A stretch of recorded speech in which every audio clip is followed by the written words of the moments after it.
All right, guys, today we got a real special guest in the house. Some of you guys will know him, some of you may not, but I'm real excited to get his story out there. This man is a jack of many trades. I'm talking about the one and the only King F.L.O. Yeah.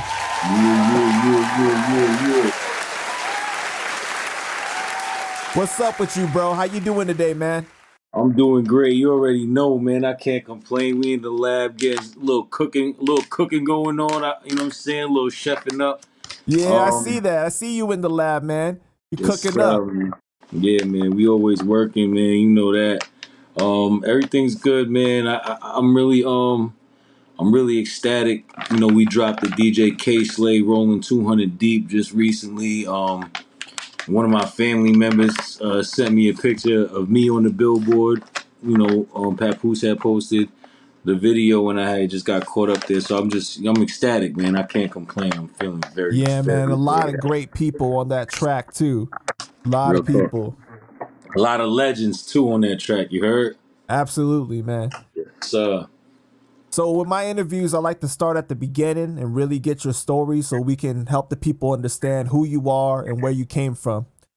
So where were you born? I was born in the Bronx, New York. I was born in Jacoby Hospital in the Bronx, New York. You heard? Sound Soundview. Oh, Soundview in the house. Okay. Yes, sir. And you're Puerto Rican, right? I'm Puerto Rican. Yes, sir. New York Rican. You heard? Yeah. Shout out to all my Boricuas out there. You heard? So do you speak Spanish fluently or New York style? I speak Spanish. Spanish was my first language that I learned. My grandmother had taught me Spanish. I learned how to speak English while going to school and all that, but I was pretty much raised by my grandmother like at a young age, so she taught me Spanish off the rip. But you know, Puerto Ricans are notoriously known for speaking slang and all that, so I'm sure I speak a broken Spanish. You know what I'm Right, saying? right. So how was the household growing up? Was it real traditional? Um, I mean, the household was real strict. Um, Strict for the most part. You know, we came up in the Bronx, so we had the bars on the windows. You know what I'm saying? I shared the bed with my aunts and uncles and older cousins. You know what I'm saying? It was like seven of us in one bed type shit. Um, it was just it was very humble, but it was a lot of love. You know what I'm saying? So I guess you could say it was kind of like a traditional growing up in the Bronx. You know what I'm Mm. saying? Like, but we was But close. the culture, the Puerto Rican culture was real heavy in the house though, right? Absolutely. Grandma, she ruled with an iron fist, and she was the only, she was the matriarch of the family. She was real respected, you know what I'm saying? Even now, like some of my aunts and uncles, they still fear grandma and stuff like that. You know what I'm saying? But it was a lot of there was a lot of, every morning there was a Bustelo. My grandmother would cook coffee in a sock. She would use a sock as a filter. I don't know if a lot of Latinos do this, but growing up in the city, my grandmother would cook the Bustelo in a sock. So it was a lot of that, a lot of holidays we spent together. We was real close. So it was of course, it was a lot of influence. I was the first generation born in the United States. Well, Puerto Rico is part of the United States, but I was the first generation born in New York. Everybody else was born in Puerto Rico, so they had brought that with them. So they put that, all of my older cousins and myself, we all got that influence, the Puerto Rican influence. Right. Did you grow up with any siblings or were your cousins like your siblings?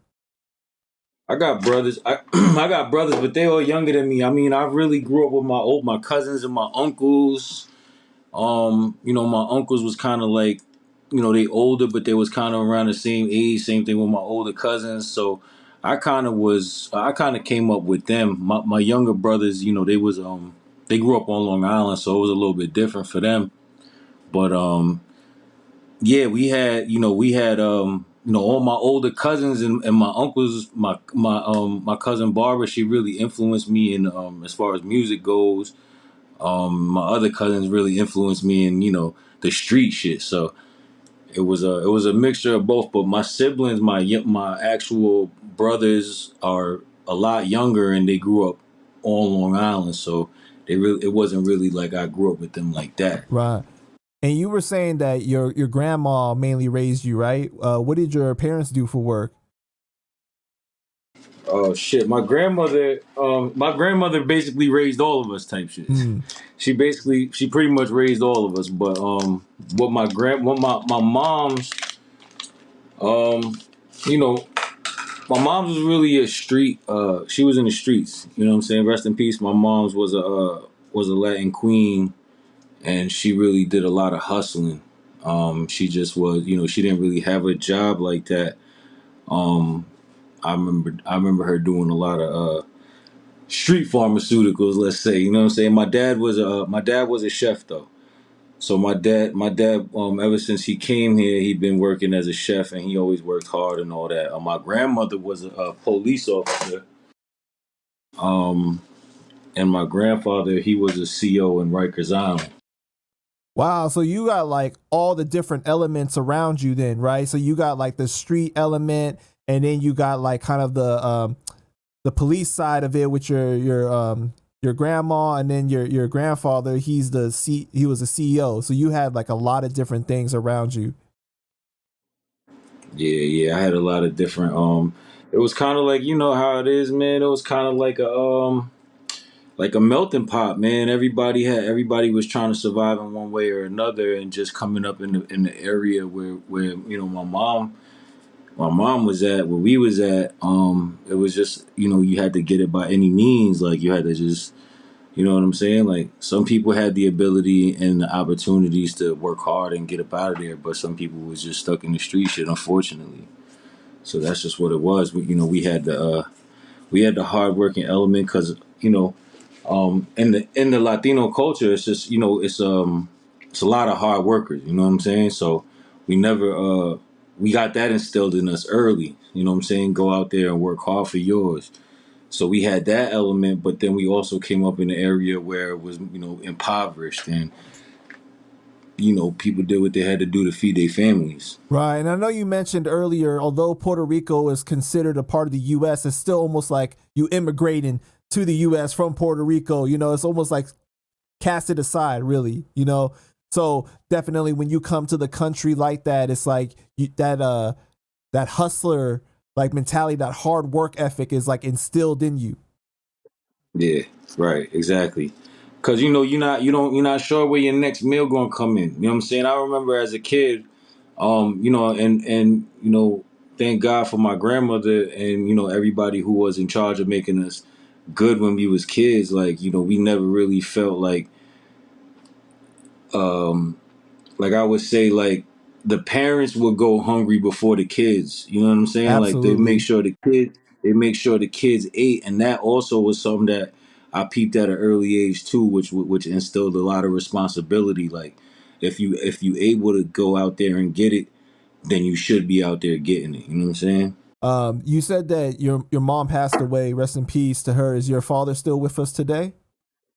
My father is still with us today. Yeah, Yep, thank he God for sure is. that. Man. Shout out to my pops, man. He's out there, still working hard, man. He's a very stubborn. Latinos are very stubborn, but he gonna work until he can't no more. I feel Hmm. like, you know what I'm saying. So that just been him our whole lives. You know what I'm saying. So much respect to him for still doing what he do. You know what I mean. Yeah. So when you're growing up, are you closer to your parents or to your grandparents since they were the ones that was raising you? I was closer to my grandmother. I had a pretty intense childhood. Like I said, my mom's was in and out of jail or whatnot from doing what she was doing on the streets. So I really had my grandmother really raising me. So, I was really closer to my grandmother at first when we was in the city. And then when we moved to Long Island, New York, things changed up a little bit, and and I wasn't really close with anybody at that point. My aunt took care of us. My titi Lucy, rest in peace. She also passed away recently. She took care of us when we came out here. She really, she was really like strong woman in our family as well. All the women in our family super strong. Shouts to all the women in my family, man. But it was hard, man. Like at first when we was younger, we was close. I mean, at least when I was younger. But as I started to get older, as you start to realize more and more, you see, the closeness kind of everybody doing their own thing. Life gets in the way. So I can't really say I was really close to too many people. My grandmother, she raised me, and she was the one that instilled certain things upon me. My mother, she taught me about the streets. You know what I'm saying? My father, he instilled hard work into me. You know what I'm saying? So everybody had their elements, but including the streets. Streets raised me too. So I was close. I was close with. I guess you could say I was close with who I was with at the time and the circumstance. There was a lot of moving around as a child. Like we wasn't in a stable position. You know what I'm saying? So Yeah. So eventually, like you said, you guys moved out to Long Island, right? What is your reaction when you finally find out you leaving the BX and moving to Long Island? oh man, it was a whole different world. Like, at the time I was running around doing a lot of knucklehead shit in the city, with a lot of people in the city. So at the time, it seemed for my parents like a good idea to move to Long Island because to them it was like, you moving far away from this element. We're going to bring you over here where it's all, birds and deers and all that, and you're going to be good. But little did they know Long Island was kind of a crazy place too at the time. So, we moved out here. The reaction was it's a whole different world. When you coming from the city and coming from Long Island, it's just moving different. Everybody on Long Island move different than in the city. And if you're from the city, you're a little bit more fast minded. You're a little bit more on top of shit. You see things, you know what I'm saying? You see things more in advance than you do as far as like when people trying You to peep the like game. get over on. Yeah, so you peep the game a lot more in the city. It's faster paced. So I learned that. So it was more like I'm finna turn up out here. You know what I'm saying? I'm finna go crazy out here.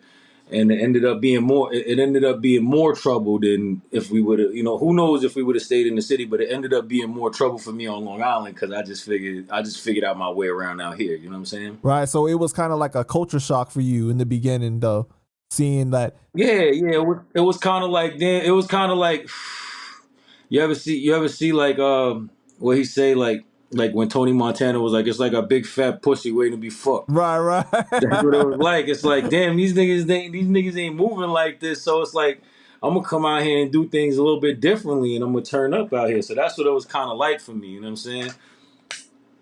But I always had that mentality, though. I always had that going into a place and like, yo, what can I do to really like, carve my niche out in this wherever I'm at? Like, let it be known that I was here. Like, But a lot of people out in Long Island got money, right? It's like kind of like suburbia, or like were you like in like the hood part? nah, I came. Yeah, it's a good question, right? Because you would think like I went to Riverhead High School.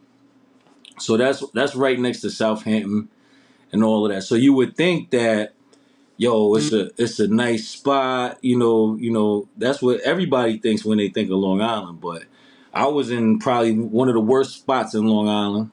It was probably the craziest place to grow up in at the time. They had different in one town. They had different drug areas where you could go to that were well known, like the Greens, or you know what I'm saying, like just places that were well known that you could get into some shit.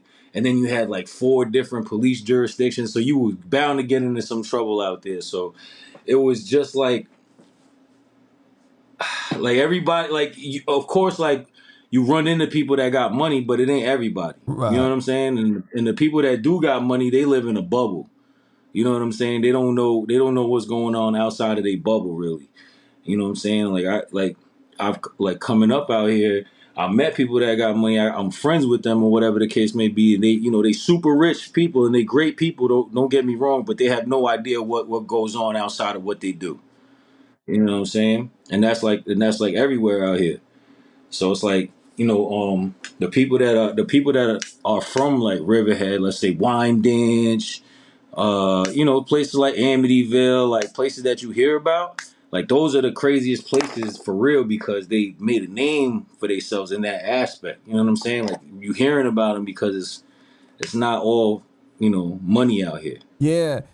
So that had to be a little bit weird too, because like, when you in the city, you used to all the city noises, right? But then, like you said, you going out over there, you're seeing kind of more of the nature, the more of the animals, and those different noises. Oh yes, it's beautiful though. It's in a way it's less. At first, it's hard to sleep. You know what I'm saying? Like at first, it's too quiet. You know what I'm Right. saying? But then it's like you take a minute, and a lot of people that come from the city or come out here from the city, they get used to it and they like it and they love it because it ain't on top. Everybody on top of each other. It's spread out. You know what I'm saying? There's so many different things. It's a lot of water. A lot of people like to just go by the water. You know what I'm saying? Like it's Kind of just a whole gives you bunch that of different calm that things. you need though too, right? Right, a little getaway, Yeah. like a little. If you're used to the hustle and bustle of the city, like coming out here is just a little mini vacation, really, because it's like a whole different state, but it ain't. You know what I'm saying? So what age are you when you guys move out there? Oh, I would say like about 12. I think I was like 12, 11, 12 years old. So, but you're saying that even before then, you was already out in the streets getting into trouble. Oh yeah, I mean, so like my family, like my uncles, my older cousins, my moms, they was all involved in gang. Like I grew up in gang life. You know what I'm saying? So I grew up. My mother was a gang member. All my uncles is gang members. I grew up as a gang member. So it was kind of like it was like the norm. It wasn't something that like, oh yeah, we was out here. You know what I mean? It wasn't like, it was just a norm. We was a family. We didn't consider it a gang. We considered everybody a family. So it wasn't. It was like, how do I put it? Like if you grow up with that, and then your family is like, all right, because we know what's going on out here, we're gonna move him out here to take him away from that, and hopes that he gonna do something better with himself. It was kind of like we want to try to give him a better future with a better opportunity, a better perspective rather than the buildings. You know what I'm saying? So rather than want me to see that as a norm, they wanted me to see something different. But it's like you can't. It's like this everywhere. You know what I'm saying? It's not. You could try to. There's kids out here, even out here on Long Island. There's kids that's doing crazy things, and gang violence and whatever the case is, robbing people and whatever. It just happens like that. It's not because of more. It's not more so of who it is that's raising you too much, but it's what you raised around, and what they have to go through in order to raise you, because it's a cycle. If you growing up in an impoverished area, your parents are gonna do what they have to do to survive, and they're gonna teach that to you. So it's the same thing everywhere. It's kind of like also like the whole like you can take the boy out the hood, but you can't take the hood out the boy, right? So like you done peep Kinda. game for a long time, and that and then your new environment, even though it is better, it's like there's still elements of that there.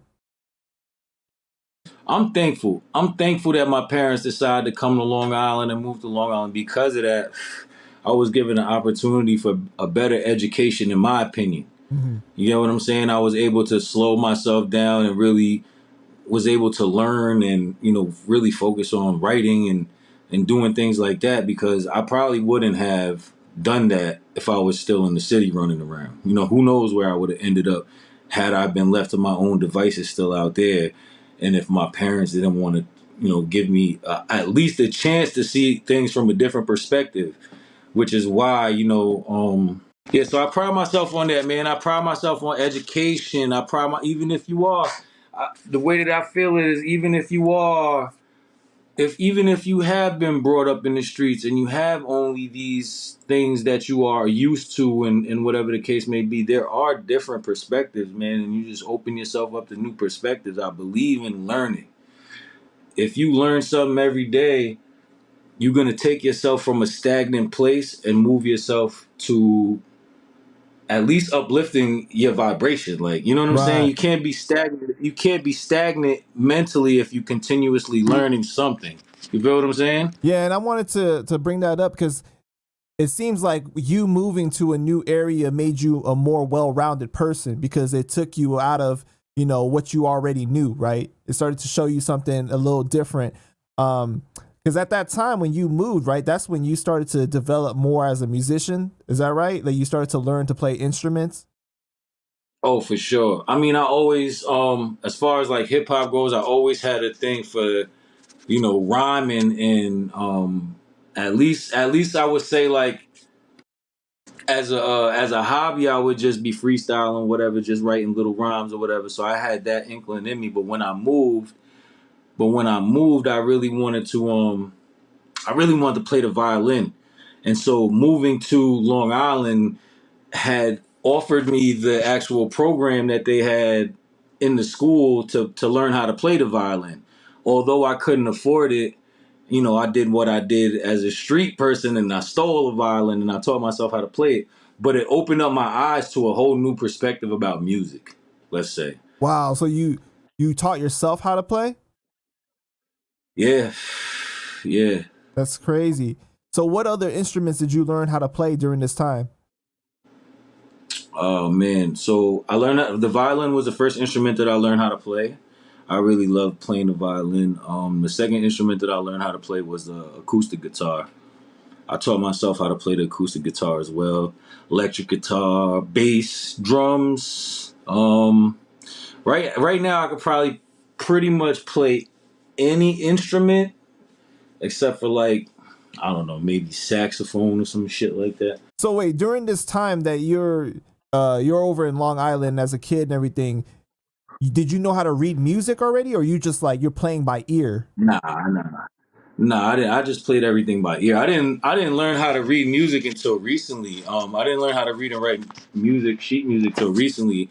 I started going to Full Sail University, and I went for my bachelor's degree in sound design when I came home from jail, and I just recently got my bachelor's, but doing, like music theory and advanced music theory in school is what taught me how to read sheet music. Before that, I was just playing shit that I heard, like Nirvana, Red Hot Chili Peppers. Like I just try to mimic because I really always loved like the sound of the plucking of a guitar, like how when they just be Right, plucking at the right. strings. I always fell in love with that, so I always try to mimic that, and that's how I really learned how to play. And then after that, it was just experience. Like I start fucking with people that are in bands, and then I start developing my own band and learning how to play different instruments, and then really getting into freestyling and rapping and writing. And then just after that, like it was just once I got into high school, it was just hip hop from there. I mean, I seen somebody in high school. Shout out to my boy Ancoma Farr. In high school, they used to do this thing on a table where they used to do beats on the table, and people would just used to freestyle and battle each other. But it wasn't really battling because this was before like the whole battle rap thing. So it was just freestyling, talking junk to each other. Let's say, just talking. You know what I'm saying? Just saying little jokes or whatever, what have you. And I went up to this kid. He was so nice, and I was like, "Yo." At that time, I really hadn't jumped out of my shell as a writer, and I was just doing it just on my own real quick. But I came up to him and I was like, "Yo, um, give me a week and I'll be better than you." And of course he was like, "Yeah, right, whatever, da da da." But a week later, I got up in front of everybody in the school, him included, and I start spitting with him, and the rest is really history, man. I wasn't really better than him, but at that point we recognized how nice I was, and we just ran with it from there. You know what I'm saying? So at this time, had And you I, and I written your first rhyme already, or this was like oh okay? yeah, So when did oh you start yeah. writing your rhymes at first? Like how old were you? Like I said, I always had like I don't know. When I was a kid, I always had like a notebook. You know what I'm saying? So I always just wrote stuff in there, whatever. It could have been rhymes, it could have not been rhymes, just ideas or whatever. But I had a rhyme from when I was mad young that I used to spit wherever I went. So I already had that down, but I never spit it in front of nobody, or I never spit it like you know what I'm saying? Like I'm a rapper now. Like I'm gonna spit this or whatever. I just kind of just came up with some new off the cuff stuff at that time, and then after that, it was just I forgot about all the old stuff. I didn't even care about the old stuff. I just wanted to keep going with new stuff. You still remember the rhyme?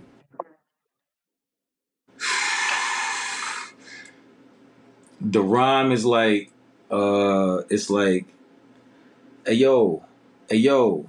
I rhyme like I'm overdosing, overloading components with a half a zone of potent, and that's just for the smoking. I'm focused. Look, I ain't trying to be the dopest. I'm chosen to lead my soldiers in the battle, armored up on their horses. Of course, it's the remorse is some more, but check the performance. I need me a corner office plus a portion of fortress, something like that. You know what I'm Wait, saying? and so wait, what age are you that you wrote that? Because that seems pretty complex for a kid to write. I would say I was like probably like shit 10 when I wrote that shit, like 10 years old. Wow, that's better than some adult rhymes, bro. But but at that time, like I said, at that time though, I was in the city, so we had like like hip hop was a lot different back then. Right. So we had a group of people. It was me and three of my friends, and we was when I spit that, my friends would you know what I'm saying, be the hype man for it. So it wasn't like it was like a collective with that we wrote it together. You know what I'm saying? Yeah, so when hip hop was a little bit different when we was coming up, when we was doing little things, it was niggas that when we was doing the ciphers, it was a little bit different. Yeah, yeah, Nowadays I don't really see too many ciphers how ciphers was. You know what I'm saying? So it would be my crew and we would go to a cipher and we would spit what we had came up with collectively to, you know what I'm saying? That's how it was. So it wasn't like I just came up with that at the time on my own or whatever. It was like a collective rhyme, but I would use that rhyme everywhere because it was so dope to me at that time. yeah. And I want to bring up back to what you were talking about with like the lunch tables, right? When they used to bang on the lunch tables and you was spitting your best rhyme or battling, like that's like one of the purest forms of hip hop. Oh yeah. If you came up in that, bro, like that's when it was like amazing, you know? I mean that to me was what made me really fall in love with it Exactly. because of just how the people just gathered around for it. It was just the crowd reaction to what they were saying, and I was just like, yo, I could say some shit. You know what I'm saying? Like, and once you start getting that and getting into it, and then really be like, for me, it took the place of yeah, it was cool. It was cool to have the crowd and everything like that, but I really wanted to put a message behind it. So I really went the way of like trying to become more of a lyricist rather than just a hype rhymer or something like that. I wanted to become something with a message. So when did you become the producer, like a producer, like as a teenager or like later on in life? So when I was coming up doing this rap shit, it was like nowadays everybody and their mother got a studio in their closet, right? Right. When I was coming up, it was more like if you ain't know somebody who had a studio, or if you wasn't already grandfathered into this crew, or you know what I'm saying, you ain't really get a chance to get into the studio. And if you did, it was big money, and there wasn't no time to be wasting, or you know what I'm saying. Like you either had to build a relationship. It was so hard to get into the lab and to really find a home base at that time. So I was jumping around trying to figure out where to go, and it was just like I couldn't find anywhere. So shout outs to my boy Jay Steele and my boy F.L.O. May they rest in peace, man. Those were two guys who was from Long Island who was really on these street bullshit. And when I really like, I was on my street bullshit too, but when I really told them niggas like, yo, I want to really just focus on music, man. I don't really want to be on the street and all that. I want to do this music shit. Them boys went and they did what they did, and they came back the next day and they had a whole computer. They had some speakers for me. They had a keyboard. I don't know what they did to get it, but they said, yo, we got this. Now you do the music. So, I mean, from there, I just started making my own beats, started recording myself, learning Pro Tools, and I just really started doing everything amateur, like, like. How old are you at the time? I would say like 11th grade. I would say that was. Oh, okay. So like 16, 17. Yeah, like 16, 17. I was going really crazy with it. You know, I started really focusing on, and it was all because them boys got me the gear because, you know, it was on some shit like, yo, we believe in you. You Mm-hmm. know what I'm saying? So when they brought that to me and they was like, yo, now you can make the music that you want to make, like focus on the music and leave the street shit to us, it was kind of more of a sign for me. You know what I'm saying? So I took that and I rolled with it. So I just started making my own beats and started going crazy, taking it seriously. Like I already played instruments, so it was like second nature almost. Um, so I started. After that, I just took a crazy interest in just like developing my own sound really. You know what I'm saying? So it was way harder to get into a studio, so I was just like, fuck it, I get my own shit. Right. You know? And so that's how it really worked out.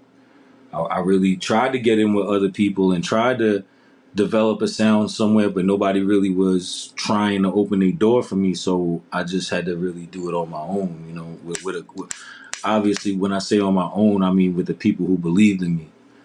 Um, you know, And like are you King Flo at this time already, or you went by other names? I've been King Flow since I've been King Flow since I was a little boy, like since I was running around in the streets in the cities. I got my name from being a king, a Latin king.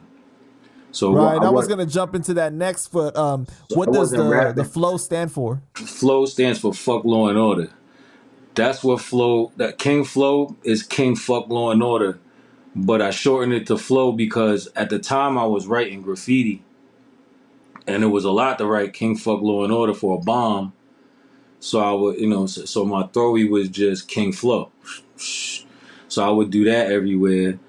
And you know, that was my king name. So you know, everybody was already calling me King Flow already. So it was kind of like everywhere I would go, motherfuckers would be like, King Flow, let me hear you rap something. And then I was like, I'm not a rapper. You know what I'm saying? So I got tired of that shit and I started fucking rapping. I got tired of people asking me for raps because of my name, so I started rapping. You said that you got real involved in the streets real early on, right? Like, were you hustling early, or were you like stick up kid? What were you doing? I mean, I did a little bit of everything. I mean, I did like I said, it was just a matter of however I could get some paper that day, or you know what I'm saying. To me, at the time, not coming home with money was a failure. So if I didn't come home with money that day, I was a failure. So however way I could get it that day, I would get it. If something came up, I would, you know what I'm saying. I was ready to do whatever. And for a long time when I was younger, I was just really like, I was really just, I would say like I didn't think about too much. As long as I could figure out how to get the bread out, that's all I cared about. As I got older, I was put in a position where I had to hustle to help, you know, take care of my brothers. You know, my mom, you know, she was an alcoholic and she had her troubles or whatever the case may be. And she had her troubles or whatever the case may be. And you know, she had gone through her shit and she had left us for a while. And I had to step up and really take care of the situation. So I really had to hustle at that time period. And then, you know, but like I said, in the midst of all that, in my mind, I'm like, damn, it got to be some type of better situation for me because this don't have no longevity. You know what Right. I'm saying? What I'm doing don't really got no longevity. So I really was trying to focus on a way out. So I would really focus on music and I would really focus on doing, but you like, you know, running around with the streets and running around with, you know, the kings and just doing things that I had to do because at the time it's an all or nothing type of deal. Like you either get it or you don't, and if you don't, then you are basically food for somebody else. Mm-hmm. You know what I'm saying? So, um, so I stopped. Like I try to fall back from the streets. Like I said, my mans and them helped me when I came to Long Island. My mans and them got me some gear, and they helped me stay focused on the music a little bit more. And then time went on a little bit, and I got more focused on the streets again. And that's how I ended up locked up, was being focused on the streets again. How old are we talking? I would say like 18. I caught an armed robbery charge when I was 18. And so And how much time did you do? well, luckily I ain't have to do no time for that.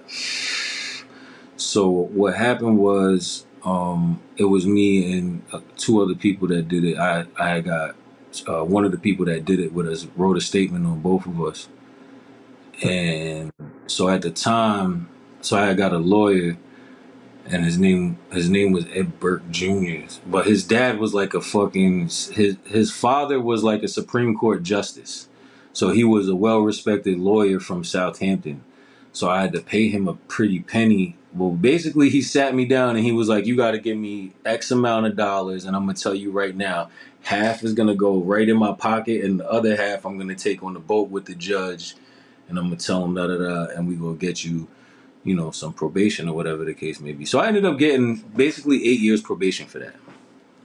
So I was on 8 years of probation, Damn. which really, 8 years? yeah. So I got on probation for that,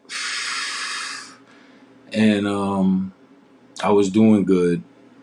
Shit was good. I was focused on working. I had did even though I wasn't like addicted to no crazy drugs, I opted to do drug programs and just so I could get my shit off faster and get these certificates or whatever they wanted me to get. So I did what I did. And on my 21st birthday, I caught a DWAI, which is driving while ability impaired. It was my 21st birthday. I had just went to go to dinner with my pops and shit. We had drank a little drink with dinner, and I had driven back. And the police in that area just knew who I was, and they was really fucking with me. So they had followed me from that area all the way till about where I lived and pulled me over, and I got that. So that extended my time now. So I'm fighting that. I'm fighting the other shit they trying to run a concurrent. So all in all, I end up getting 10 years probation. So after that, now I'm like, yo, the craziest thing is like, I'm having kids at this time now. So now it's like, I got kids. I got, I'm working with my team, but it's not feeding us right now. And I got to take care of my kids. So I end up absconding from probation so I could go down south and work with my uncle and take care of my kid at the time. And so I abscond from probation, and then I end up coming back. For whatever reason, I end up coming back. Long story short, I end up coming back, and now I'm just on the run.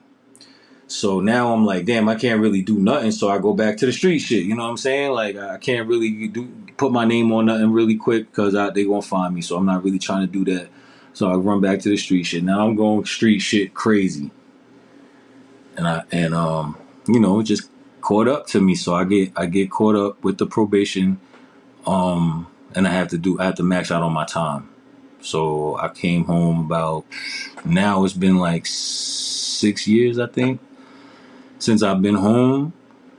But yeah, they want me to go up north and all that shit, and I had already been on probation for so many years, and I had to write a letter to the Supreme Court and all that shit, and they did a Supreme Court hearing in the jail for me and do all this shit because I ain't want to go up north, man. I ain't want to have to do that up north number and all that shit because I already was on probation. I already served like probably like 6 years of that 8 year probation. They didn't give me no fucking good time. They didn't give me no nothing, man. I wasn't gonna keep sitting on there.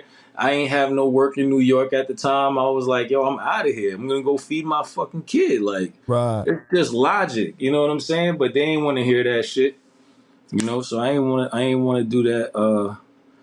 So long story short, man, that's what.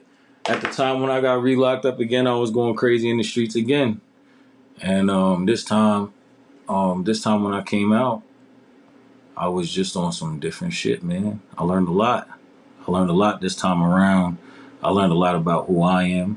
I learned a lot about the people that come around and the people that are around me. I learned a lot about, in general, just life, man, and how to conduct myself. So everything that I've been through as far as the street stuff goes, which I'm totally away from now. Not like I'm still a king. I still love my brothers. I still love my nation. But my brothers in my nation are for positivity, and we for uplifting, our community and uplifting people in general. So they understand what I'm doing, and they on that wave too. So we on that wave now. You know what I'm saying? Like this is where we at with it now, in the time and place we are today, and I'm grateful for going through all of that trials and tribulations and learning from my stupid little mistakes that I was making that I could have handled differently, but it all brought me to this place I am today mentally, and I'm grateful for that. You know what I'm saying? So how much time did you end up doing in jail? So altogether, it ended up being like a good 18 months, I would say. So we're supposed to do Okay. two. We're supposed to do 2 years. Like I said, I had already did six. I was already 6 years into the probation. So they wanted me to finish out the rest of my time, but they wanted to fuck me with an up north number. So I don't know if you know about that, but if you go up north after being on probation for 6 years, you have a post parole after you go up north. So they wanted to lock me back up, have me do my time for the rest of the shit that I had just been on 6 years probation for, and then go up north and then do the 2 years up north and come back and have parole again.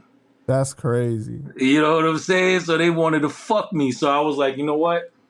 I met a guy in jail, some white dude, and he was fucking smart as shit, man. And I don't even know why he was in that shit. He was for some fucking money laundering shit or some shit like that. Some fucking smart ass crime. And he wrote the letter actually for me to the Supreme Court to do the whole process of doing this shit. He wrote the letter for me and made sure that it got there. And he was actually the reason why I got the why I was able to get the why I was able to just do my 18 months in county and fucking finally be off that shit since I was 18. So you said that Or, your mom left you for a while and you really had to step up for your brothers, right? How long was she gone for? oh shit, she ain't never come back, man. She ain't never come back. She left. She got really engulfed in her addiction, and that's how we lost her. So my pops came back. My dad came back, and he brought us to come live with him. It was a situation with my parents where they had got into a big fight, and my dad left, and so my mom got all fucked up on her, alcoholism, and she left too. So she left me and my brothers, and it was just us, No grandparents at this And time? nah, no grandparents at this time. We was on Long Island. Hmm. So there was nobody really. Nobody really knew about it. My dad, when my dad came back, he was like, "What the fuck?" Like he had no idea. It was How no. old are you at this time? I would say like 13, 14. Wow. So at 13, 14, you already got this pressure on you to take over and be the one that's providing for your brothers, basically be the man of the house then.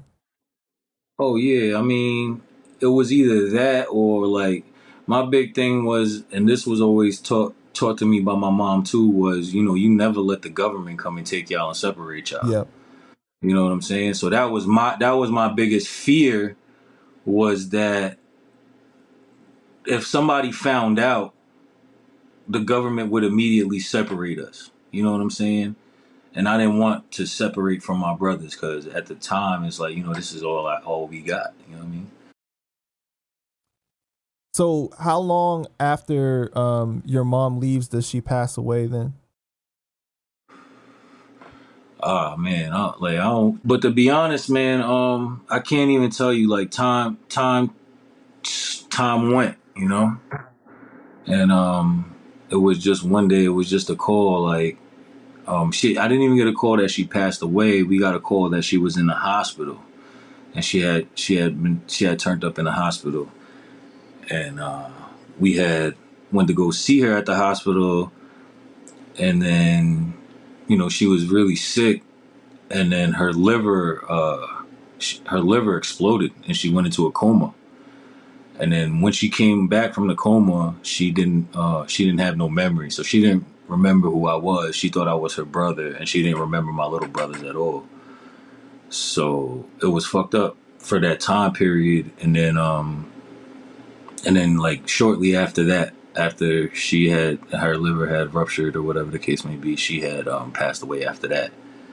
You know what I'm saying? So, like it was like it's like it happened, but it was so much things going on in my life that I just didn't really, you know what I'm saying? Like at the time, I'm just trying to live, and it just caught us by surprise, really, to hear that she was in the hospital or whatever. Because last we heard she was in Miami, you know. So So during that time, you never saw her again before the hospital. yeah, Wow, that's crazy. yeah, So you were talking about you being a king, right? And that started since an early age because your family was already in it. yeah, man. It was like a thing where I was at. It was a way for our community to protect ourselves, you know. More and more you realize that now. As an adult, I realized that that's what it was then, because my brothers and sisters, I don't consider them like, oh, that's my gang. That's like my family. You know, we go to each other's kids' graduations, and we go to, you know what I'm saying? Like, it's not like that. It's family anyway. So all my uncles and all my, you know what I'm saying? Like, not to get it misconstrued, it's like, yeah, I grew up. I was born into the Kings, but as I got older, I wanted to earn my stripes. You know what I'm saying? Like, I wanted to be recognized for being the actual king, not somebody. Oh, you just the son of a queen. You know what I'm saying? Or something like that. You know what I'm saying? So that's where it's like that's where the street shit kind of take over too. You know, it'd be more like, what can I do to make my, like I said, carve out my spot wherever I go. It don't matter what I do. I'm gonna leave my mark there. Right.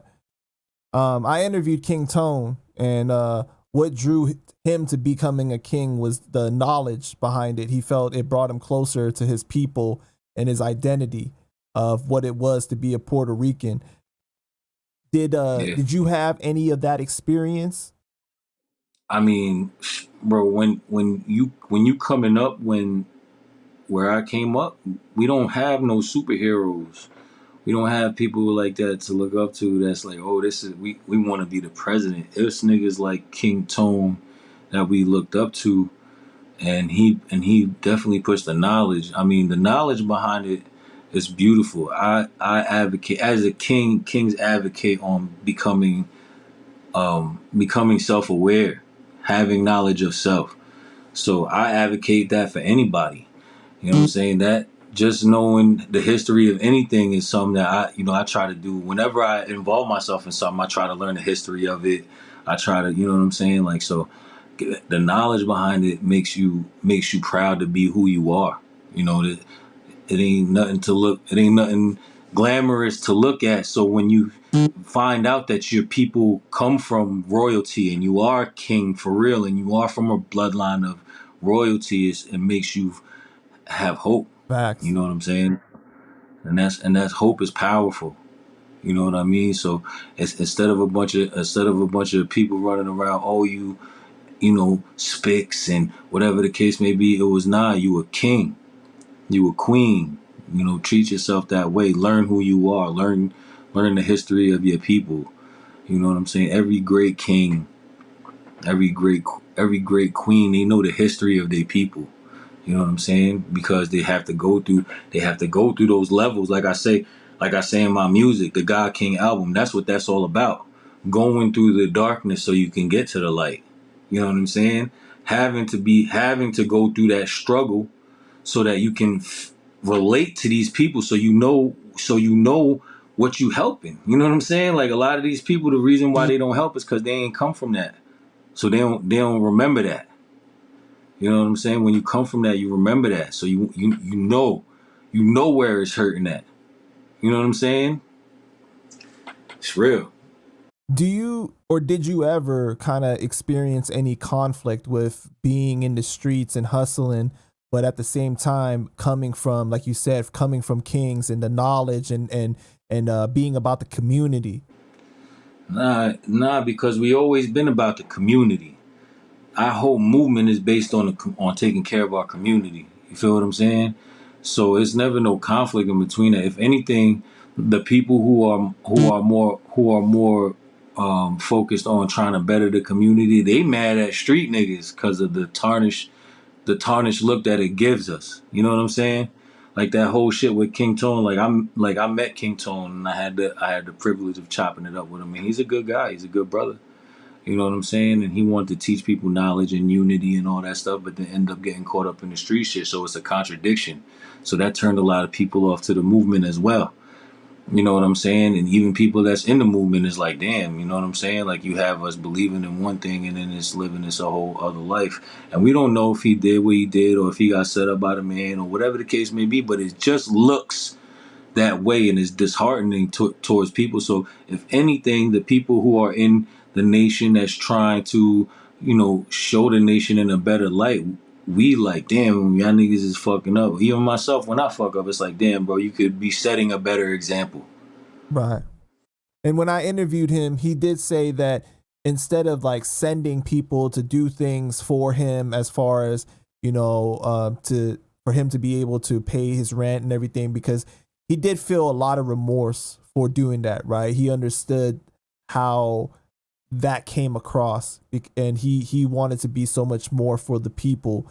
I think that he said that he learned a lot from that experience, and now like he's so open to talking to anybody, and he always apologizes for the message that sent. Man, roll a clip. You cannot have a double message. You gotta be true to the message you stand on and live it, even when it gets hard. Be humble, ask for help, people will help you. I'd rather have done 100 years in a fucking welfare hotel with my daughters than ever make that decision again that destroyed the hope of my people and in me. So they got the right to judge me on that move. Yeah. Nah, that's what I say. I had the privilege of chopping it up with him. I had the privilege of, being able to pick his brain and learn from what he got to say from, because everybody makes mistakes. Everybody, did things where they shouldn't have did it and wish they did things differently or whatever the case may be. But That's a fact. like I said, it's just the way that it's just the way it's just like it set the movement back. You know what I'm saying? It's harder when you're in a position of that level, because I think that when you're in a higher position, people like they idolize you. So it's almost like you're not supposed to make mistakes, but everyone's human, right? Everyone does make mistakes regardless. But it's also like the code, right? You know the choices you make. Before you make that choice, like, yo, this is something that I'm gonna do that's gonna take me to a different place. You know what I'm saying? Everybody has that moment where they're like, this is that choice that I'm gonna make. You know what I'm saying? So you have to take that for account. That's why he's apologizing, because that he knows. You know what I'm saying? That's why he's apologetic. That's why he want to make a change, because he knows where he fucked up. And that's one step in the right direction. That's why I don't hate on him. A lot of people hate on him for that. I don't. Let that brother reinvent himself. Let him be great. We need more great leaders. We need more people that's willing to say, "Yo, I fucked up, but I can change it and make it right." You know what I'm saying? Like, we need people like that to take accountability for their actions and to try to move shit forward, man, because the way the world is, the way music is, it's just, it's a crazy place, right? It's a crazy place and time that we living in, man. Facts. So in 2010, you start working with Street Heat TV, right? And I see the Oh logo yeah. in the back right there. That's Oh yeah. fire. Oh yeah. And you're shooting music videos and short films. Music videos, short films, commercials, concerts, fucking World Star Candy. I mean, everything you could think of, man. We was shooting everything, man. How And did you get into that? so I had been kind of watching their work for a long time already. They was already doing their thing and making a name for themselves. Street Heat, Will C and Tanner. Shout out to my brothers Will C and Tanner. They was already doing it. Will C was a DJ and he was trying to get his beat CDs into the clubs. and they made their history by thinking, yo, we gonna grab a camera, it'll be easier to get next to these artists that way. And then they made history like that. I was watching them already. When Capone when Capone from CNN came home, they had did the War Report 2. They had shot the War Report 2 and masked it. And a girl that I went to school with, a model named Heather, was in the video, and I was like, "Oh shit, that's my homegirl Heather." Da da da. Whatever the case is. So now she had linked up with them. So I was like, "Yo, let me, reach out to Heather and see how she linked up with them or whatever the case may be." But in the meantime, between time, Tana had hit me up, and he was like, "Yo, I've been checking your music out or whatever the case is. Why don't you come and fuck with us?" On the first day that I came to meet him, it was a situation where I was supposed to drive to him, and then I all of a sudden was like copping out. It was for some dumb reason. And then Tana got on the phone and he was like, "Damn, we ain't even meet yet and you bullshitting already?"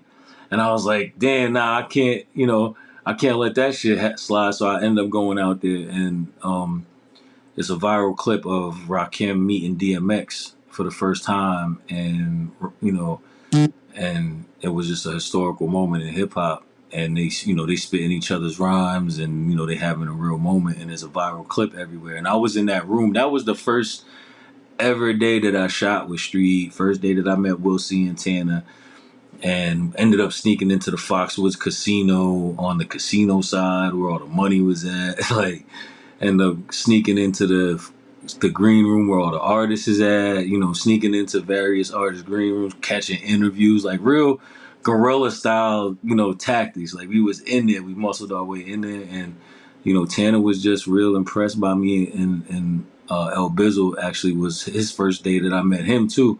So Tanner and them, they was real impressed by the fact that we stuck with them the whole time, and so the rest was just history from there, man. It was just, you know, uh, energy synergy. We really,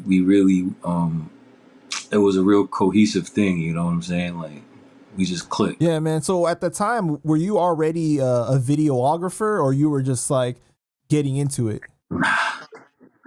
Nah, like I said, at that time I was already doing my own shit.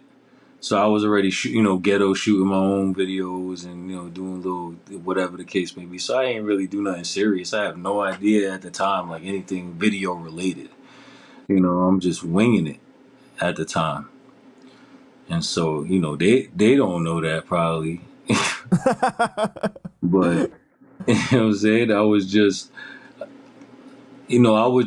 I'm just hungry. I'm a hungry person. Like, I'm gonna go somewhere.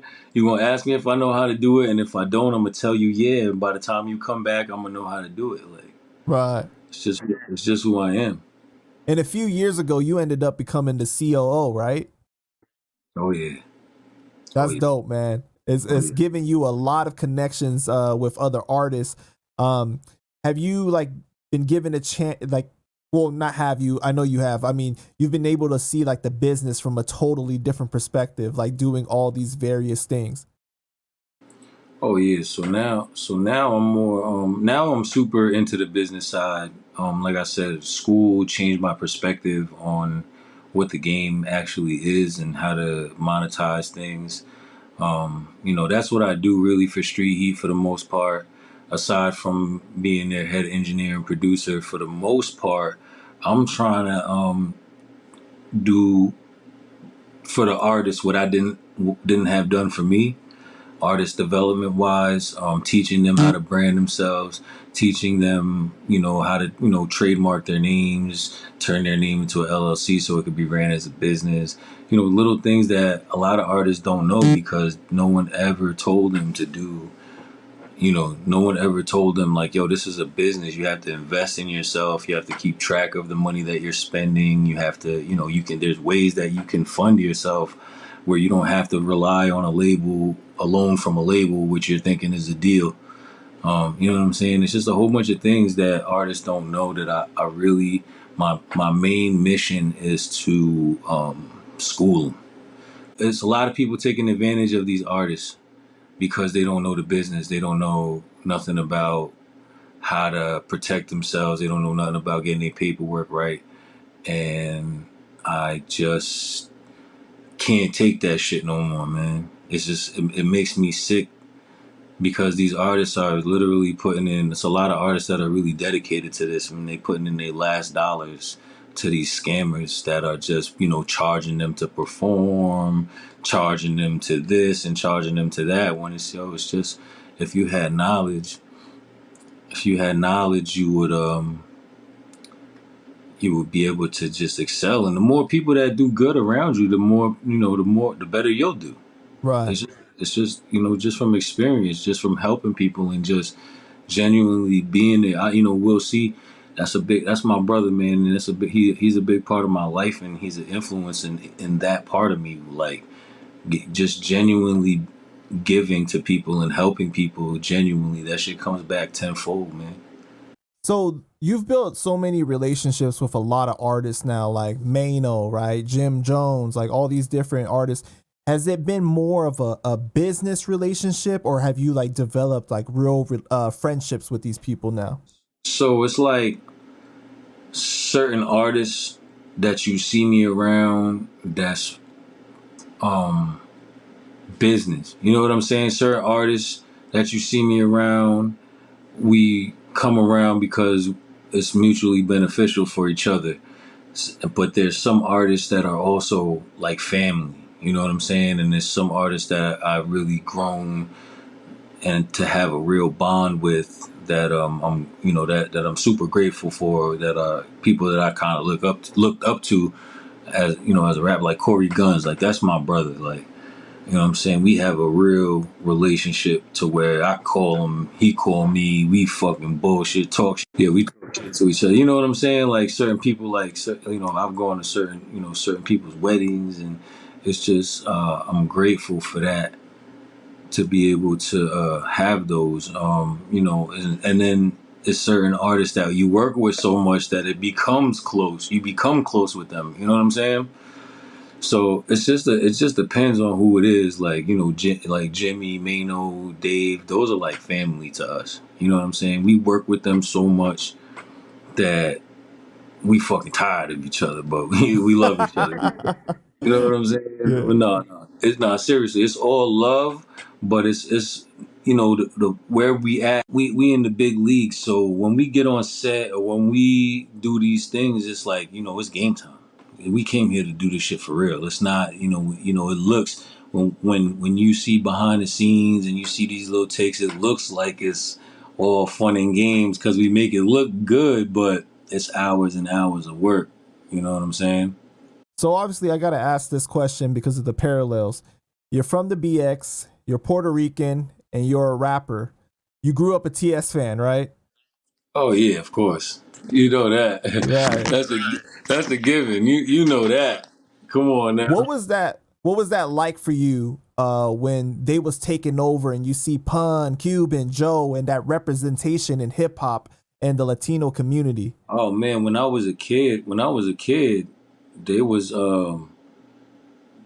they was they was like kings of the neighborhood. I came up in the neighborhood nearby to where they was at. So whenever they came through driving in they shit, whenever you seen them, it was like you wanted to be like them. Like I said, we ain't really had too many superheroes, but that whole big pun and fat they were superheroes to us. You know what I'm saying? Like being a Puerto Rican and and just being in love with hip hop is like, yo, that shit is a no brainer. You know what I'm saying? Right. And like that's the thing, like when you see somebody that looks like you on TV, or they're doing something out of the norm, right? Because being a rapper isn't like the most common job, like where with success, right? It's like it's a lot harder to do than I don't know, you getting a job down the street, and but when you see somebody able to do that, it opens up your mind to be like, wow, like if they can do it, then I can do it because they look like Yeah. me, that they're from the same background and everything. Yeah. So did that play a big part for you growing up? Oh yeah. Oh yeah. As far as like being a rapper goes, every time I wrote something, I had to be, my comparison was the pun. Or, you know what I'm saying? Like, yeah, I had to be nicer than pun. Like, Even now, people be like, "Yo, you kind of like pun," and my shit don't even. I don't even rhyme nothing like pun. But they be like, "Yo, you kind of remind me of pun." You know what I'm saying? Like, all right. But it's just kind of one of those things, man. Like, it's because it's so rare to where like you have other Latinos in the game, but they just really don't. They just really you just really can't tell. Like, you know what I'm saying? Like, Dave East is Latino, Jim Jones is Latino. Like, So did you end up meeting any of them when you were a kid? yeah. I mean, like I said, we used to see them on the block all the time. My mom used to run with them, so it Oh, was. really? Yeah, so it was like even the first time when I met Fat Joe as an adult, doing what I do now, I was talking to one of his mans, Megatron, and I was like, I don't know if you remember me, man, but my moms used to bring me around y'all when we was kids, and he was like, and I told him my moms, and he remembered my moms. So it was like they who we aspired to be like, man. Right. Also on the level. Because they had it. They had the money.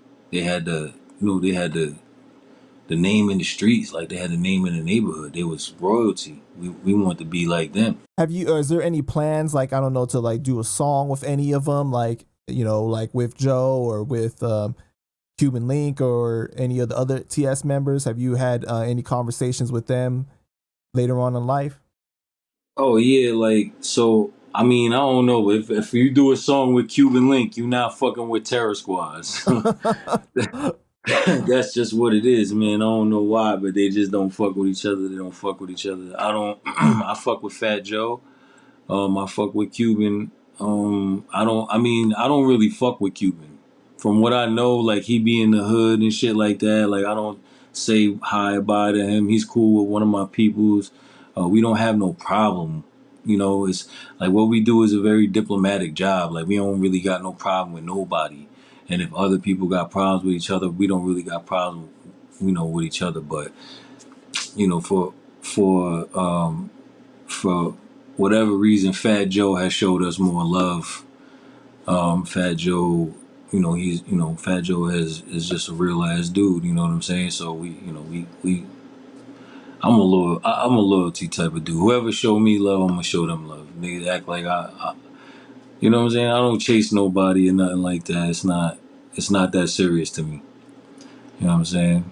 Yeah, and I want to shout out Goya, Cuban's manager, because you guys have known each other a long time, and he helped set up this interview for us. So Yeah. you guys, Goya's my bro. Like I said, with Cuban, like Goya, that's a real ass brother to me. He always shows me love. He always shows me, you know what I'm saying? Me and Cuban, we don't really have no relationship. I did a show with Cuban one time. I got some pictures with him. He showed me some love on my songs. I tried to work with him before. Uh, like I said, what I do is real diplomatic because he got a problem with somebody, you know what I'm saying? But at the end of the day, Joe just be showing us more love, man. He be showing us more, he just give us more looks. You know what I'm saying? Like it's about who we could build relationship and repertoire with. I wish Cuban, as a fan of hip hop, I wish that shit would be deaded. You know what I'm saying? right? Because Cuban to me, he one of the nicer rappers. You know what I'm saying? Like it's not fair that for whatever reason, because of whatever, I don't know the situation, I wasn't there. It's just not fair to me that a man can't eat no more because of it. You know what I'm saying? Yeah, so you're not saying like you picking a side or anything. You're just talking about who you've been able to build with. Who I've been able to build with. You know what I'm saying? As far as like, yeah, like it's no sides to be picked. I'll never pick a side in some other man's situation. That shit is beyond me. I just say like for whatever reason, Joe fuck with us more. You know what I'm saying? I like for as a fan of hip hop, like I said, I done did shows with Cuban before. My nigga Rappy fuck with Cuban. Goya fuck with Cuban. You know what I'm saying? Niggas in the hood fuck with Cuban, and we know the situation that we know in the hood. But I can't sit here and pick a side over. I'm not there no more. I wasn't there. Pun not alive no more. Whatever they got beef they got going on, whatever situation, they gotta resolve that. Right. I wish they could offer some, like I said, for the love of hip hop shit. I wish they could. You know, I reached out to Cuban a couple times to try to work with him and do music with him.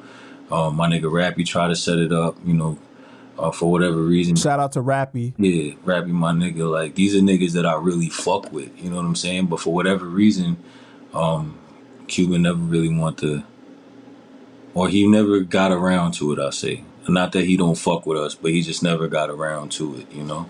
Or maybe it's because he see us with Joe. I don't know. I can't call it, but we got love for Cuban, man. We'll see. Loves Cuban. So you definitely would be up for working with him still. It's just that it just never happened. It never happened, man. It just, I like I said, like it been some time recently that I reached out. You know, I ain't hit Goya. I don't like hitting niggas up like, yo, link this up, link this up. I never hit Goya up, but Rappy be with the nigga Cuban all the time. You know what I'm saying? So he Not be not with him. really. They're not like he used to manage them, but like I don't think that they like seen each other in a long time. But I'm gonna hit Cuban up after this interview, and I'm gonna tell him. I'm gonna be like, "Yo, man, what you get? What you get? Y'all two need to do a song or something." I'm a hip hop nigga, man. I always loved Cuban, man. You know what I'm talking about? It was that's the shit when you off the books. Come on, bro. Yeah. Come on, bro. Like Cuban got so many fire songs. Like the Letter to Pun, one of the most fire songs. Like come on, B. Like Cuban is one of the nicest spitters. Like it's not fair that the nigga can't, for whatever reason. I'm not saying like, oh yo, me saying this too is like I'm saying some real nigga shit right now, and somebody else might hear it, like Joker hear it and be like, yo, fuck that nigga. I don't want that nigga around me. But I don't give a fuck, nigga. My opinion is my opinion, and I don't give a fuck how nobody feel about that shit. You know what I'm saying? Shit is real shit. And see, I respect that, bro. I respect that. Like you said, it's like that's not your issue to take a side on or anything. Like you weren't there, you don't know, right?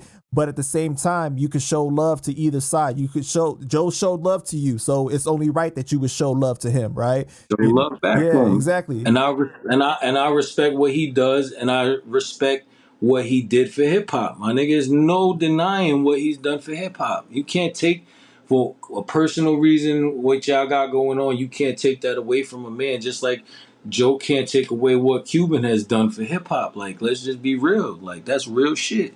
You can't take that. Whatever personal shit y'all got going on is cool, but as a fan of hip hop, you know what I'm saying? Like, just certain shit is just. I know niggas got people both sides. Trust me, both sides is da da da da da da da da da. Everybody got opinions are like assholes. Everybody got one, but the only one that matters to me is mine. Okay.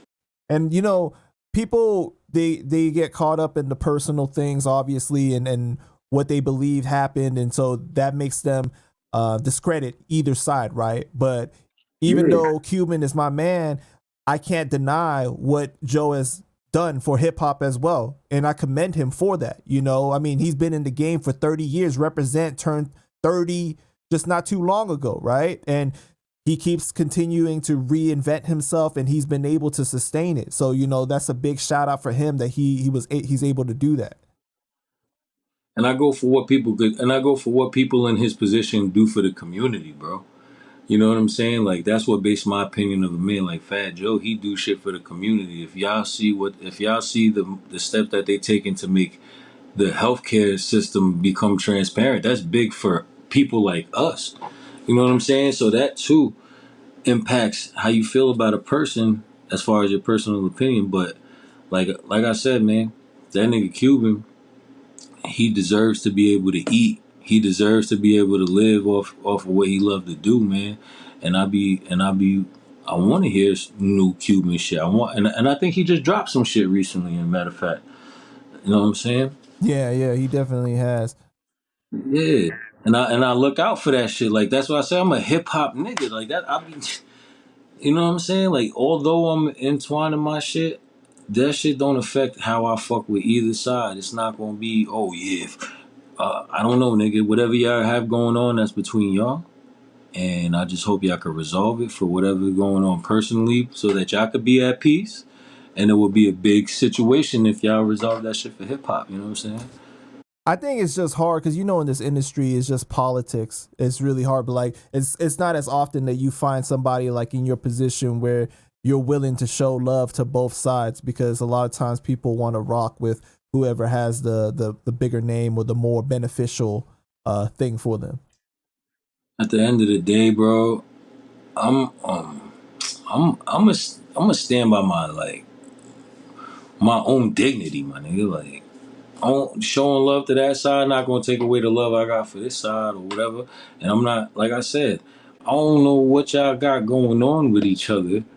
It's not like you're not. I'm a man at the end of the day, bro. You could be whoever the fuck you are. Like I'm gonna treat you like you a man. Like you gonna treat me like I'm a man, and then that's where we're good. If we don't get that same treatment, we not good. You know what I'm saying? Like Right.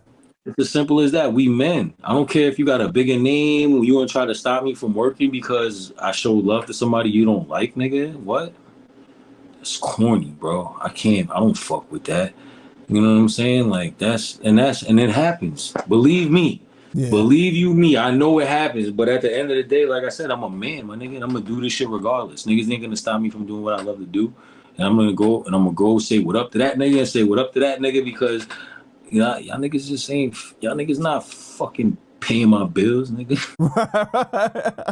Y'all not feeding my kids, nigga. You Right. know what I'm saying? That's all I'm really concerned about, man. I just want to take care of me and mine. Whatever niggas got over their situations, that's over their situations. Like I said, hopefully they can resolve it. I told Rappy was supposed to put me on making a song with that nigga Cuban. That shit fell through. I never just reached out to Goya, which I could. I just really don't, you know what I'm saying? Because I don't like to be a bother to niggas. I just do what I do. Niggas want to hit me up. I like that. Only niggas that I ever really made music with is people who I have genuine relationships with though. So I can You say want it to that. be organic. Right, right, Yeah. right. So I don't want some shit to be forced. Oh yeah, this nigga was trying to get you. Nah, man, I want to be able to build with niggas and talk with niggas or whatever the case is. And anybody who you see me on a song with is somebody who I built with and talk with and have a relationship with. It's not somebody who I just was like, yo, let me give you a couple $1,000 and get on a track with me or some.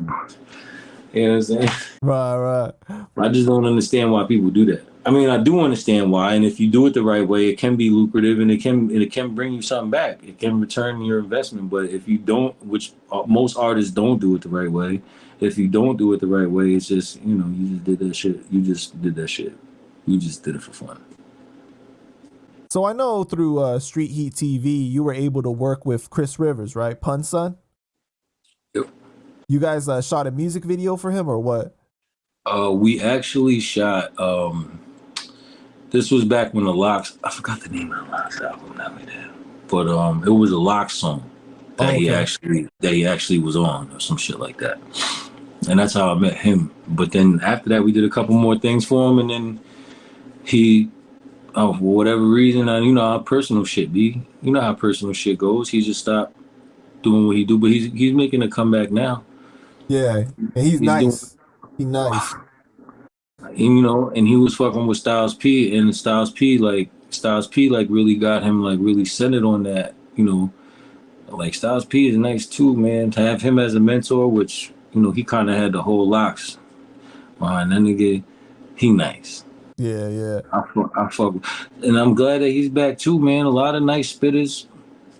I feel like a lot of people who are very very like talented with the craft, they got like discouraged a little bit with how music is. You know what I'm saying? And that's why it's like they still making music because they love to. It's in their heart, but it's like, damn.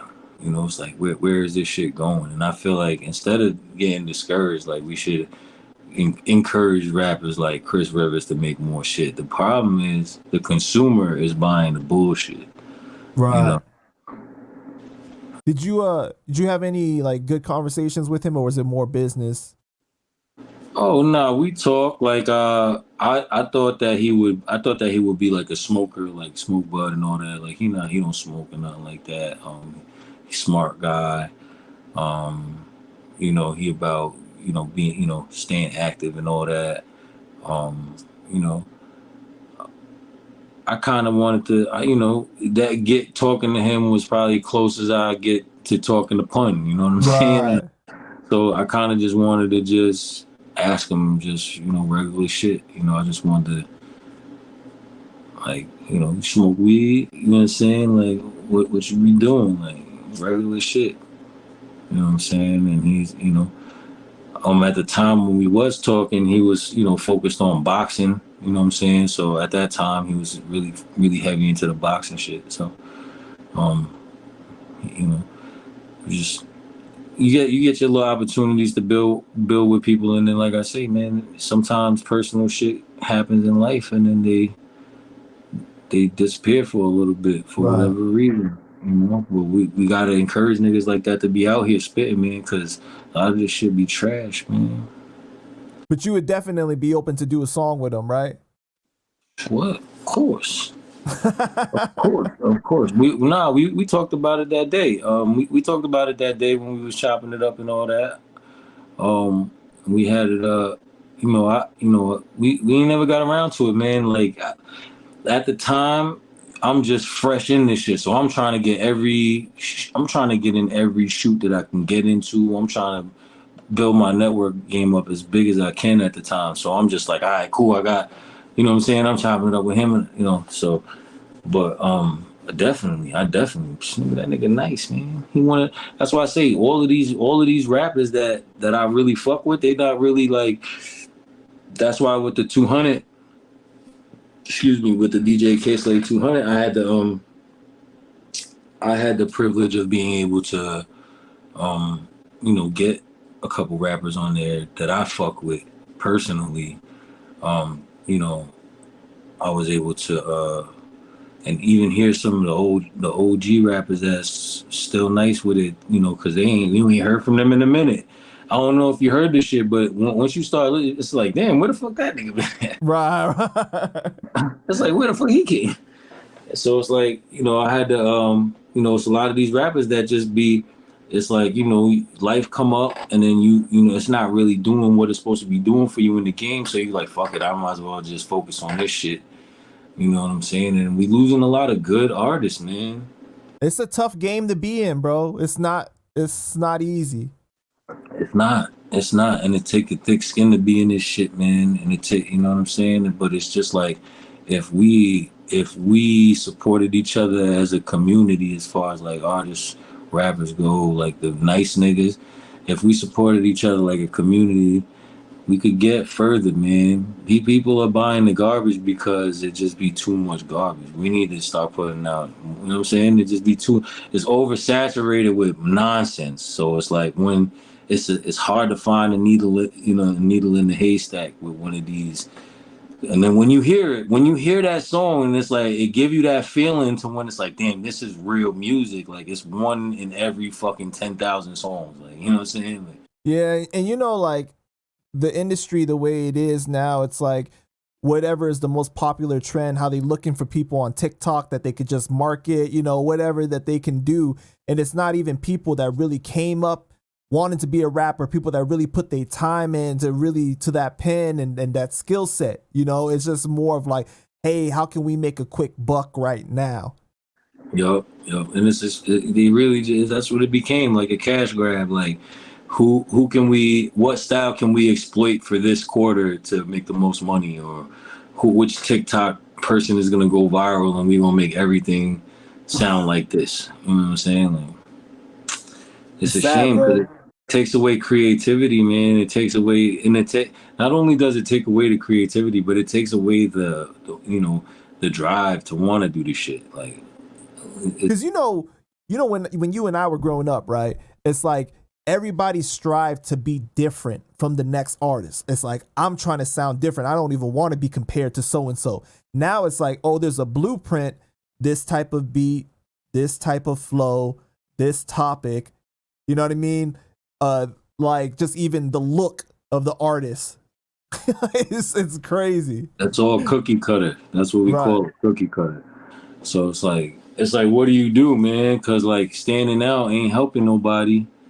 And then it's like once somebody does stand out, they jump on them like that, and then everybody sounds like them. Everybody is that. You know what I mean? So every now and again, you get the original, and then And then it's just, I don't know, man. The game is so crazy right now, and it's like everybody has an opportunity. Like I said, everybody got a studio in their damn living room. Everybody got a studio in their closet. Like you have the opportunity to sit there and make some real music. Like But you know, also with technology getting better, it's so much easier to edit behind the scenes and make somebody sound better than they really are, and how many cuts you gonna make, and you know what I mean? Like, it's crazy. as an engineer, man, as an engineer, like just knowing how like how terrible some of the artists that don't really do it. Like there's artists that are nice that be doing the shit for real and that are nice, but it's artists that. When did you start rapping? Oh, like 2 years ago. And it's like, all right, and then they expect to go in the booth and then just spits. Like they don't write, they don't do nothing, and then they go in the booth and they sound terrible. And as an engineer now, I gotta chop that shit up. And I mean, it gives me something to do, but it's just like nobody focuses on perfecting the craft anymore because they don't have to. That's the thing that I like about your journey, right? Is that you've continued to grow, expand, and develop new skills. Because, like you said, you got a bachelor's in what is it? Sound Studio design, engineering, right? sound design. Sound design. So not only can I engineer, of course, but I can, I create my own sounds, and I could, I make, Frankenstein tracks for movies and video games. Crazy. Yeah, so I do a bunch of shit like that. It's pretty cool. I have a whole website that I designed for school that just has like, my video game sounds that I made for video games and stuff like that as well. So it's pretty cool. What made you want to get into that? Because you ended up going to school much later on in life, right? So like to take that long of a break and commit yourself is a different challenge. So when I came home, I was on some shit like I got to do something. I was like, maybe, I got to, because my thing was I got to get paid so that I could fund doing this music thing, right? So I got to get some type of paying job that's going to help me pay to do music. To do your dream. Right. So I'm figuring it out. I'm on Facebook one day on the can, and I see an ad for Full Sail University, but it's for making video games, becoming a video game developer. So I'm like, all right, cool. I just click on it, and it's like, you want to become a video game creator, da da da da. Fill out the thing, whatever. So I'm still on the can, and I get the call from them, from the school. Immediately. So they're like, yeah, that's cool. Da, da, da, da. So I'm talking to the liaison, and the liaison's like, so what makes you want, what makes you want to become a video game developer? And I was like, he was like, what do you really do? And I was like, well, I make music. I do da da da. So I started telling him what I do, and he was like, are you serious? And he was like, what the hell are you talking to me about video games for? Pretty much. He was like, yo, this is like one of the top 5 schools in the country for music, right? And I was like, for real? I had no idea. So I was like, for real? So he talked me into doing the sound design course instead. And I was just like, fuck it. It's like, fuck it. So in the sound design course, they teach you, all the shit to become an engineer, how to record, how to, mix everything down, how to get all the levels and all that, stage gaining and shit. They teach you all that shit just so they could teach you how to create your own sounds and, cut them up and truncate them and all that good shit. That shit's not easy too. Was it a challenge for you, or did it just come naturally? Cause like I already knew shit, right? So I was doing this for so long, like as an amateur, over and over and over. Whereas like it kind of just put names and words to shit that I already kind of knew how to do. Oh, gotcha. So I kind of like was like a little. I was excelling a little bit, Like what I really took away from it was like time management, learning time management. I learned that shit like within the first couple of months, like the first semester of school. They taught us time management. That shit saved my life. Like being able to like, you know, I got these sessions, and I got you know, I'm going to set aside this time for mixing certain things, and, you know, this time, just being able to schedule my whole shit, that was a blessing to learn. And then learning music theory and all that stuff, that was cool too. The only thing that sucked was having to take like advanced math and shit like that again. Mm. It was like, you know, calculus and fucking geometry and shit. Like, why the fuck? What is this shit Oh, got to that's do? right. Because you said that you got a bachelor's. It's not just like a certificate for something, right? Like a technical school. Like it's a 4 years. Yeah. So doing all that shit again was like, that was the worst. But like the music shit and like the sound design shit, I fucking excelled at. I loved it. That shit was pricey too, huh? Yeah. I know. I know. Killing me, G's. I'm still like, damn, I ain't even, because like honestly, I really ain't even need to do it. But I'm glad that I did, because it helped me put, like I said, I had the information. It just helped me put it. It helped me be able to write it out. Now I could explain it to somebody else without being like sounding crazy. You know what I'm saying? Right. Or like when I sit in the studio with the other engineer and I got somebody with me, they're like, I don't know what the hell you guys are talking about. You know what I'm saying? Like, so it's like, I'm glad that I'm not that person anymore where I don't know what the hell engineers are saying. Yeah, but I'm pretty sure it showed you too that you could do anything that you want, that you put your mind to. Oh yeah, yeah, definitely built up that confidence. I mean, I already felt that way being that I'm an Aries, so I feel like I could do anything anyway. But it just really built up the confidence to be able to be like, all right, that's when that's out of here. You know what I'm saying? What's next? You know what I'm saying? Like, but I do shit like that anyway. Like I'm an ordained minister. I can marry people. So I just Damn. I did that shit for a joke on I used to be a co-host on the Ryan show. It was a comedy show. And I just did that shit for a joke, but it, you know, it's real. I did it for the show, but it was a real thing. So I can marry people. I used to do weed marriages. You know, when before it was legal in New York, we used to go to Cali and do the weed marriages. So I used to have like big ass ceremonies with the bride and the groom smoking bud and all crazy shit and marry them. It was dope. Wow. Besides Terror Squad, what were your music influences growing up? I love Mobb Deep. Um, the Roots, I like the Roots. Black Thought. Black Thought is like one of my favorite rappers. Like, Very, it does not get his flowers, man. Does not get his flowers enough. That man is a beast. he's a beast. Love Black Thought. So like, you know, regular, you know, Biggie. I like, you know, Pac. I just it's my first real hip hop moment that I had was with my cousin Barbara, and she put me onto the Fugees. Mm. And I mean, when I heard the diversity in the way that they make music, like it wasn't just for me. It wasn't just hip hop. Like the way they incorporated live instrumentation, playing the Wyclef playing the guitars, and the way that they wrote their songs. I was just like, yo, I love this shit. You know what I'm saying? Like I fell in love with it. The song structure is Right, amazing. amazing. Wyclef. I mean, I just fell in love with it, and that was my first real moment. Like, yo, I'm gonna do this. This is what I'm gonna do. You know what I'm saying? So, them, uh, just like, oh man, But also earlier you said that like you brought up like Nirvana, you brought up all these other musical influences, right? So you were into more than just hip hop. oh yeah, for sure, for sure.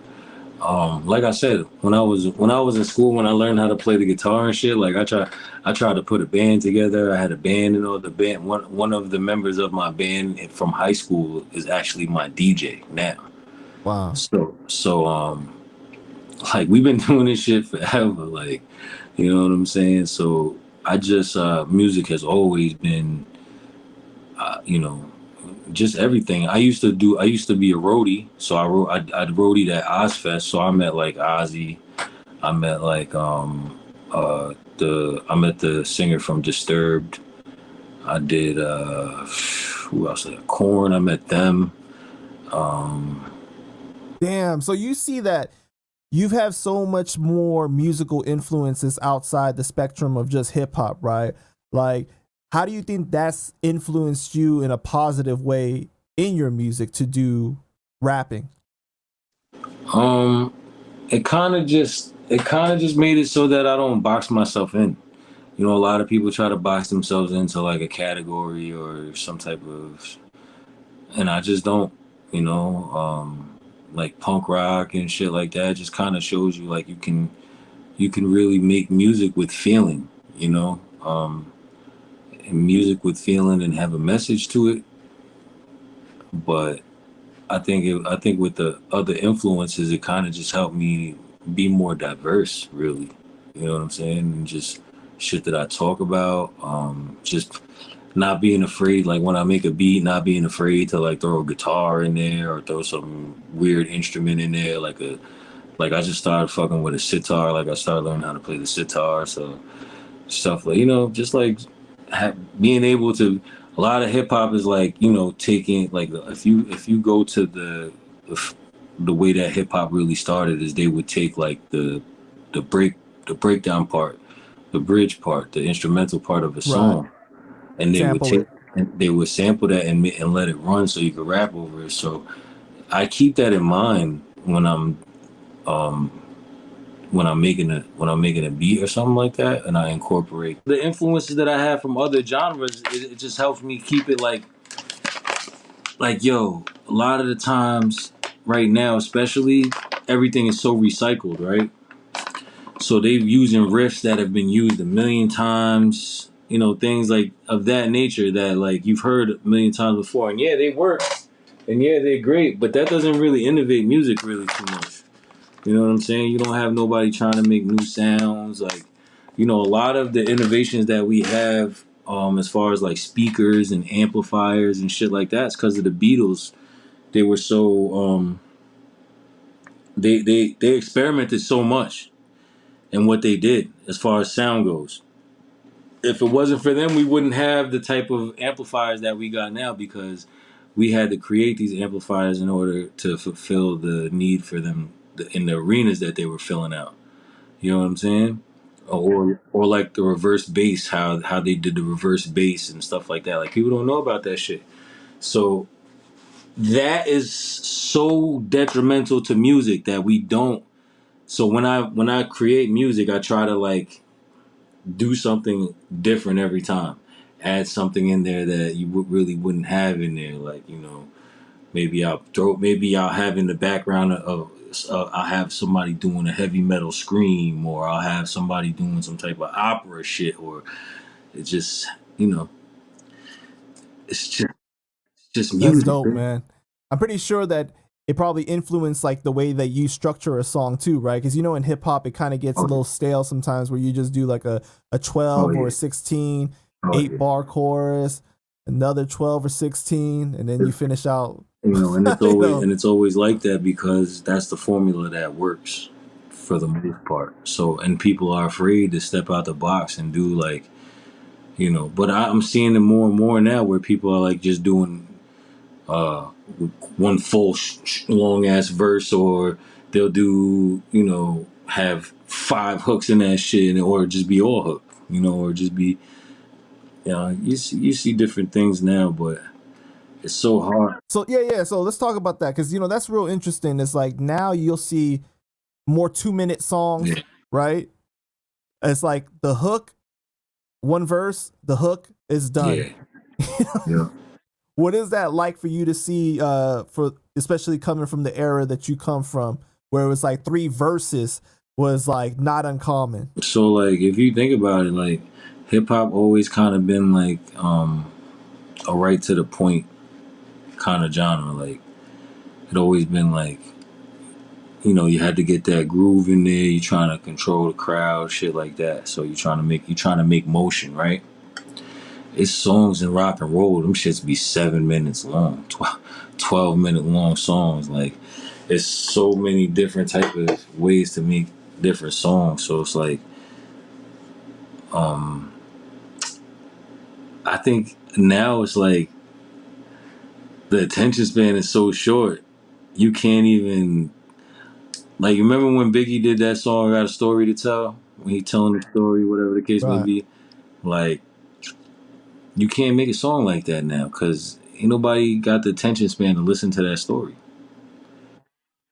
Nas Can't. Rewind. You can't. Nobody like that's such an intricate song. The Nas Rewind song. That's such an intricate song. Well, Yeah, because it's like, it's kind of like how back in the day you'd see it more like with like females. It's like just more like I want to listen to the beat.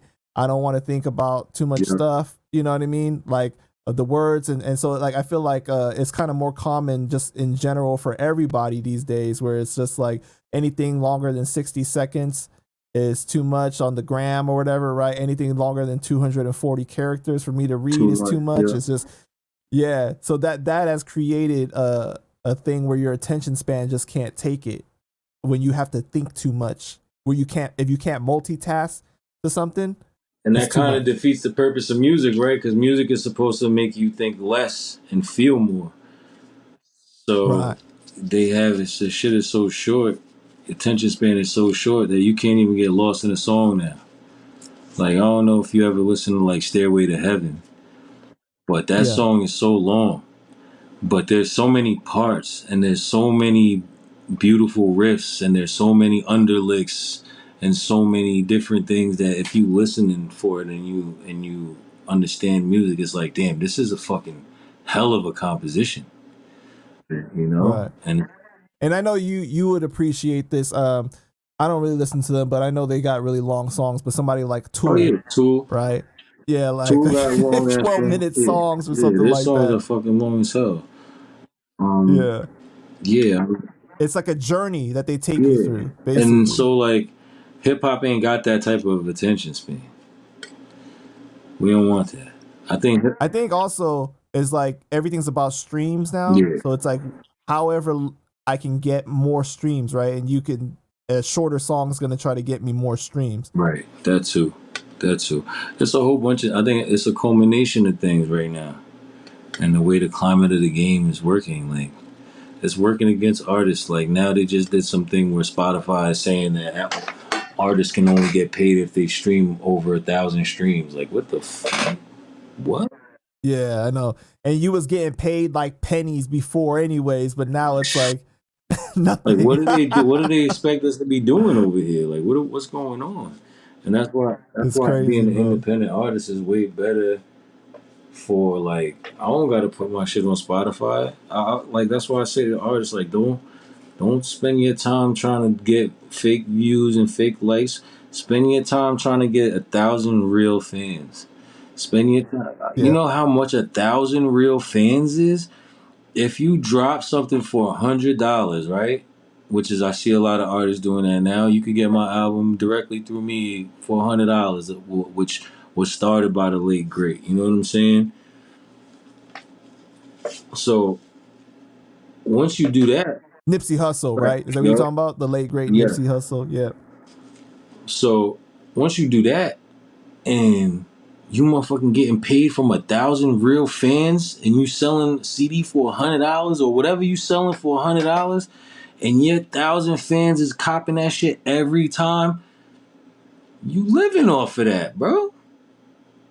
You living off of that. Yeah, man. I think that this era though, the problem is it's got people so infatuated with numbers, right? They're so fixated. So infatuated with the look, the aesthetic of looking a certain way rather than being a certain way. Facts. Fact. So King F.L.O, man, I just want to thank you so much for your time today, bro. I really appreciate it. I felt like the interview was amazing. We really got to touch on various aspects of your life, and you've really been through a journey to get to where you are today, man. You want to let the people know what you got going on right now? Any new projects? Yo, yeah, definitely check out Your Highness out now. Me and CZ Wonder just put out an EP on Halloween called Your Highness. Um, that's out right now. Go check that out right now. We got it on Bandcamp, but I'm gonna put it everywhere for everybody. But we just letting the people who support us be known right now. and we're gonna give everybody who go and purchase the album before I put it out to stream everywhere a little surprise, a little gift. So go check that out, man. The DJ K Slade 200, Rolling 200 Deep is out right now. Like I said, I mixed and mastered it. I was able to curate it, put artists on there that that's really spitting on top of some crazy legends that's on there. Go check that out now. There's a movie that we're shooting, Street Heat. Shouts to the whole Street Heat team. It ain't for everybody. Shouts to Poops from D Block, Styles P. This movie's about to be crazy. Every single rapper in the game. Corey Guns is the main character. Every rapper's in it, from Dave East, Freeway, Jim Jones.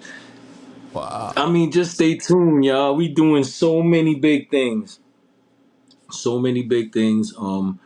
Mama Jones got a Mama Jones has a court show that she's doing that we're actually filming for on Saturday and Sunday. So that's gonna be coming out. You know what I'm saying? Like, just stay tuned, man. Me and Tana and Will C and the rest of the team are about to embark on shooting a horror movie. Oh It's shit. gonna be our first horror movie. So y'all be just, yeah, I mean, y'all could just stay tuned, man. Y'all follow me at the Real King Flow 360 on Instagram. KingFlowMusic.com. That's KINGFLO music.com for all my music that's currently out.